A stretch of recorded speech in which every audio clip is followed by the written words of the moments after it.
Budaya positif.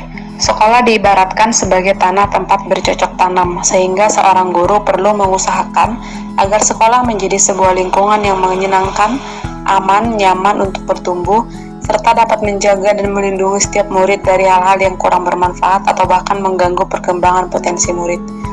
Dengan demikian, salah satu tanggung jawab seorang guru adalah bagaimana menciptakan suatu lingkungan positif yang terdiri dari warga sekolah yang saling mendukung, saling belajar, saling bekerja sama, sehingga tercipta sebuah kebiasaan-kebiasaan baik. Bagi saya pribadi, materi ini merupakan hal yang baru. Saya sangat menyayangkan mengapa materi ini tidak diajarkan kepada saya ketika saya kuliah di jurusan Pendidikan Bahasa dan Sastra Indonesia dulu. Setelah belajar materi budaya positif ini, saya kemudian bercermin bahwa ternyata selama ini saya salah mengartikan tentang perilaku siswa yang tidak sesuai dengan nilai-nilai kebajikan. Saya lupa bahwa semua perilaku tersebut dilatar belakangi oleh kebutuhan dasar yang belum terpenuhi pada diri peserta didik. Selama ini apabila menangani anak yang sikapnya tidak sesuai dengan nilai kebajikan, saya sering bertindak sebagai teman atau sebagai pemantau, bahkan kadangkala sebagai penghukum. Saya merasa bersalah terhadap beberapa tindakan yang pernah saya lakukan sebelum saya mengetahui tentang budaya positif ini. Saya sering bertanya apakah ada cara atau pattern yang bisa dijadikan patokan untuk mendidik anak yang terkadang melanggar nilai kebajikan. Saya sering berpikir bahwa anak harus dapat dikendalikan dan saya hampir tidak pernah menstabilkan identitas siswa saya ketika mereka melakukan pelanggaran terhadap nilai kebajikan. Sebagai seorang guru, saya juga sering merasa frustasi karena murid saya tidak bisa menyadari kesalahannya. Kini saya baru menyadari bahwa ternyata pola pikir dan cara saya yang selama ini salah dalam mendidik mereka. Setelah belajar modul ini, saya kemudian mempraktikkan mengenai segitiga restitusi bagi anak kelas saya yang waktu itu tidak melakukan tugas piket. Anaknya kemudian belajar dan mau membantu untuk melakukan tugas piket. Namun dalam hal lain, anak ini masih terlihat belum memiliki kesadaran, misalnya terkait nilai kedisiplinan. Anak tersebut masih sering terlambat masuk kelas. Kemudian saya berpikir, apakah memang restitusi ini bisa diterapkan di segala situasi dan kondisi latar belakang peserta didik? Sejauh ini saya dan siswa yang saya ajar telah membentuk keyakinan kelas. Isi keyakinan kelas ini berasal dari pendapat mereka tentang seperti apa keadaan kelas yang ideal yang membuat mereka nyaman untuk belajar dan bertumbuh serta berproses. Kemudian kami mengubah setiap kalimat negatif yang mereka utarakan menjadi kalimat-kalimat positif. Kemudian kami mengerucutkan menjadi nilai-nilai yang bersifat universal. Sejauh ini, setiap pelanggaran yang mereka lakukan karena telah melanggar nilai-nilai tersebut, saya akan menerapkan segitiga restitusi untuk mendidik pelanggaran atau mendidik anak tersebut ketika melakukan pelanggaran. Keterkaitan budaya positif dengan modul sebelumnya.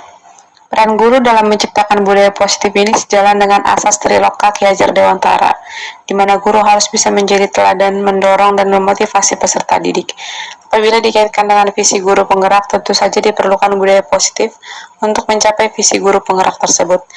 Nilai yang dimiliki oleh guru penggerak seperti nilai mandiri, reflektif, inovatif, dan kolaboratif bisa dijadikan modal untuk membudayakan budaya positif pada modul ini.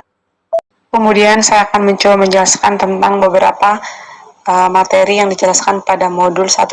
Yang pertama adalah disiplin positif. Disiplin berasal dari bahasa Latin disciplina yang artinya belajar.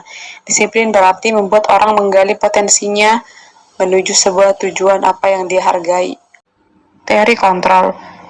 Dalam modul ini, yang pertama tentang teori kontrol itu diajarkan tentang ilusi atau paradigma yang salah tentang teori kontrol, bahwa adalah ilusi ketika dikatakan guru dapat mengontrol murid, adalah ilusi bahwa kritik dan membuat orang merasa bersalah dapat menguatkan karakter, adalah ilusi bahwa semua penguatan positif, efektif, dan bermanfaat, dan ilusi yang terakhir adalah bahwa orang dewasa memiliki hak untuk memaksa.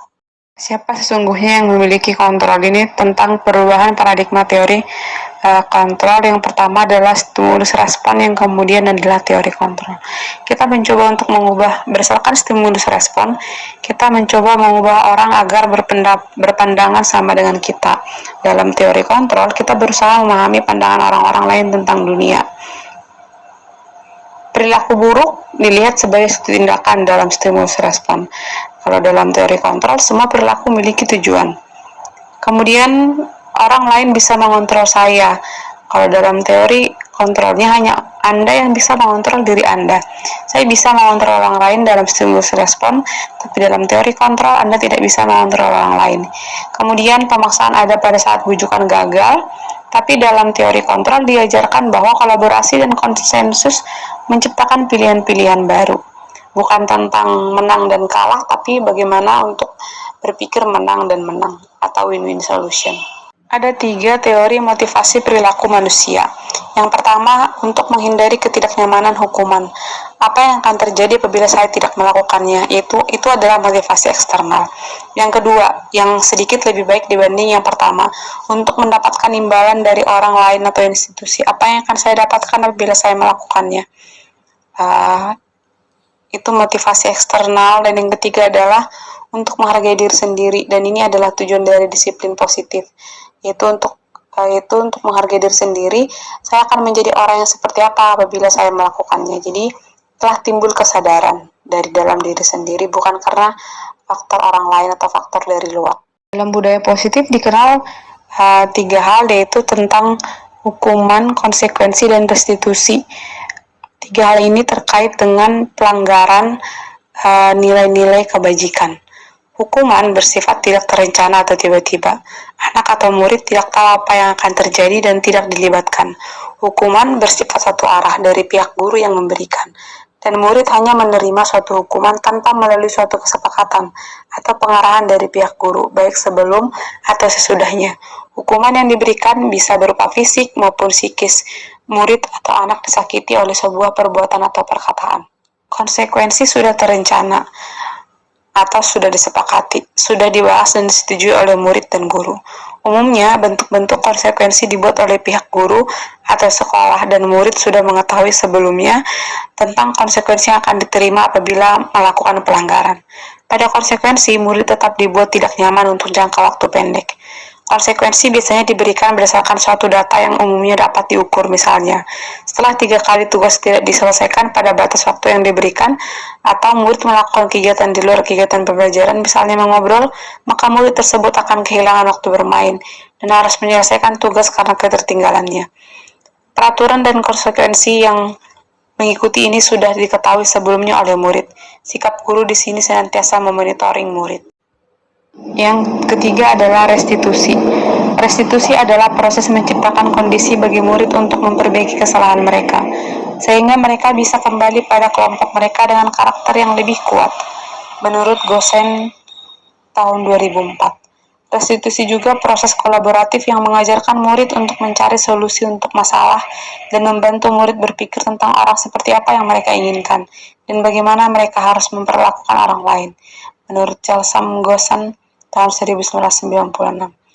Restitusi bukan untuk menebus kesalahan, namun untuk belajar dari kesalahan, untuk memperbaiki hubungan, menuntun untuk melihat ke dalam diri, mencari kebutuhan dasar yang mendasari tindakan, fokus pada karakter bukan tindakan, fokus pada solusi, dan restitusi adalah proses mengembalikan murid yang berbuat salah pada kelompoknya.